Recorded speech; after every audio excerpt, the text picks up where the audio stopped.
seperti ini agak lazim lah ya, kita sering lihat gitu ya. Mereka bersaksi bagaimana Tuhan Yesus berkarya luar biasa di dalam hidupnya.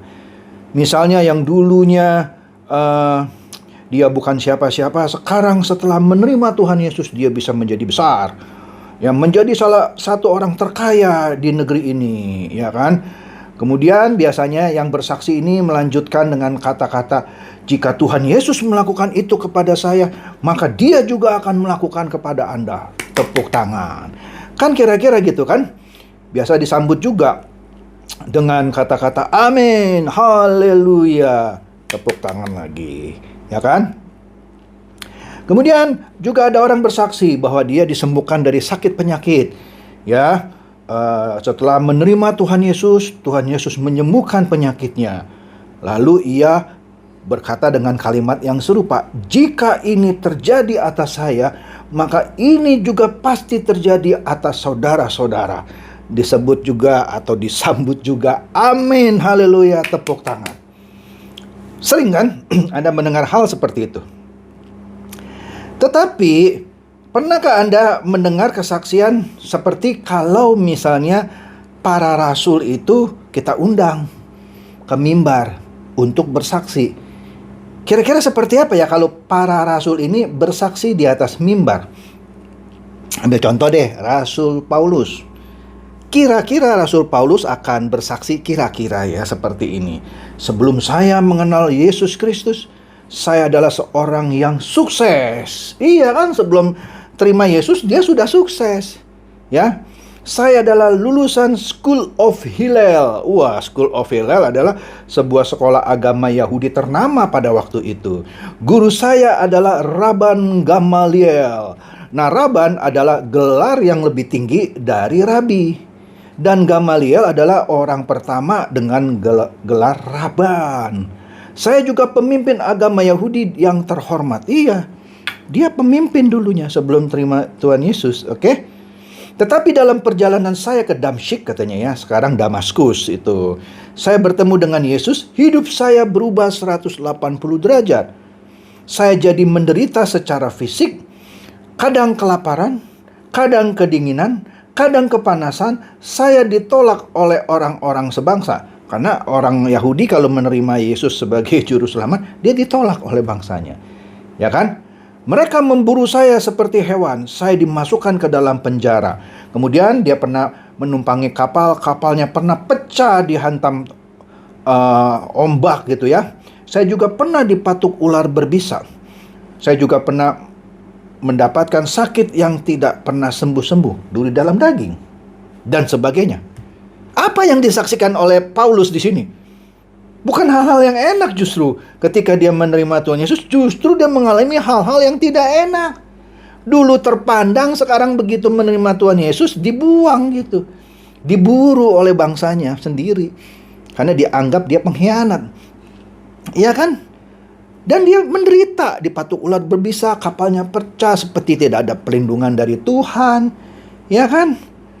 Astaga, kemudian dia juga harus menjadi tukang pembuat tenda untuk membiayai pekabaran Injilnya, ya kan?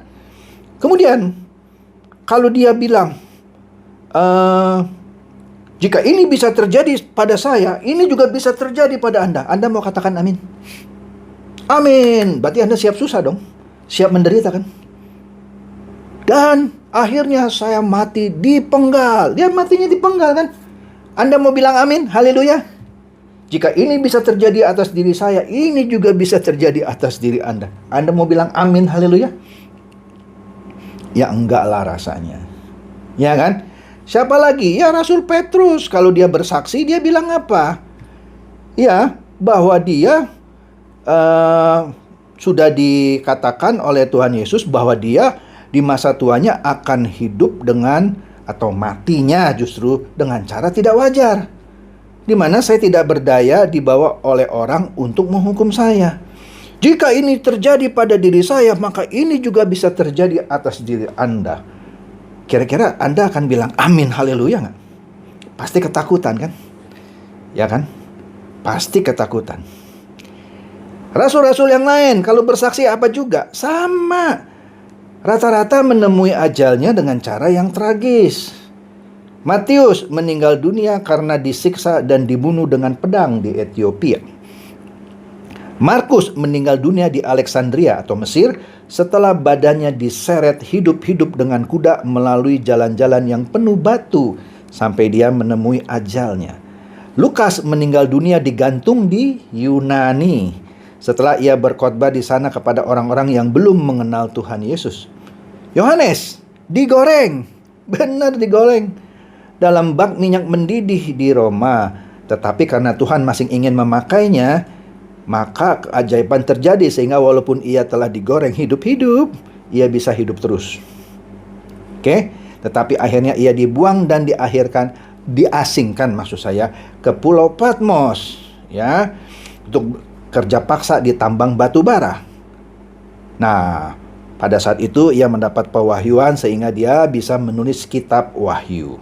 Petrus, dia disalib dengan kepala di bawah, kaki di atas, disalib terbalik. Siapa lagi? Yakobus. Waduh, sama juga. Ia meninggal setelah dilempar, ya, dari tempat yang tinggi, dari bubungan bait Allah. Tragis ya. Yakobus, bagaimana meninggalnya? Dipenggal di Yerusalem. Dan seterusnya banyaklah kalau Anda mau lihat kesaksian para rasul. Dia tidak menyaksikan misalnya setelah saya menerima Tuhan Yesus, saya diberkati luar biasa sehingga saya bisa beli mobil mewah, saya bisa beli apartemen mewah, saya dibebaskan dari segala macam penyakit. Saya tidak bilang orang yang bersaksi bahwa dia disembuhkan dari penyakit itu bohong. Bisa saja betul. Dan mungkin tidak bohong sih. Tapi apakah Anda sebagai seorang yang menerima Tuhan Yesus pasti selalu mengalami hal-hal yang enak-enak saja? Tetapi ketika Anda mengalami hal yang tidak enak, malah justru Anda malu menyaksikan itu sebagai bagian dari kehidupan Anda menerima Tuhan Yesus. Coba lihat semua kesaksian, semua menceritakan yang indah-indah. Ya kan? Mana ada yang berani bilang setelah saya menerima Tuhan Yesus, saya akhirnya harus di PHK dari kantor saya karena kantor saya tidak suka ada orang Kristen misalnya. Pernah dengar kesaksian seperti itu? Maybe ada, mungkin ada. Cuman kebanyakan kesaksian semuanya tentang Tuhan Yesus menyembuhkan, Tuhan Yesus memelihara dan seterusnya. Kalau itu menurut saya tidak usah disaksikan. Alkitab sudah berbicara itu. Alkitab sudah berbicara itu, banyak kesaksian di sini. Tanpa Anda bersaksi pun orang tahu. Tapi pertanyaannya, kalau yang sudah pernah terjadi terhadap orang-orang, apalagi yang sudah disaksikan di Alkitab, tapi tidak terjadi atas diri Anda, apakah Anda masih mau menerima Tuhan Yesus sebagai juru selamat Anda? Atau jangan-jangan Anda jadi murtad? Baru-baru ini, seperti kita ketahui, ada kasus robot trading. Banyaklah. Ada Net89, ada DNA Pro, ada ATG, ada Viral Blast, ada Fahrenheit, ada EvoTrade, Fin888, dan lain-lain sebagainya. Semuanya itu adalah robot trading money game Ponzi yang hanya menghisap duit kebanyakan para pemainnya. Yang untung siapa? Pemiliknya dan top leadernya. Nah, coba kalau Anda dengar kesaksian dari pemilik robot trading ini. Kalau kebetulan pemilik robot trading ini orang Kristen, kira-kira apa? Tuhan memakai saya untuk memimpin perusahaan robot trading ini agar bisa jadi berkat untuk banyak orang. Dan melalui perusahaan saya, Tuhan akan memberikan berkat untuk banyak orang. Saya akan mensejahterakan kehidupan banyak orang yang ikut bermain di dalam robot trading ini. Ini kan kesaksian ngawur gitu. Ngawur banget, padahal dia berbicara itu supaya orang masuk dimakan uangnya.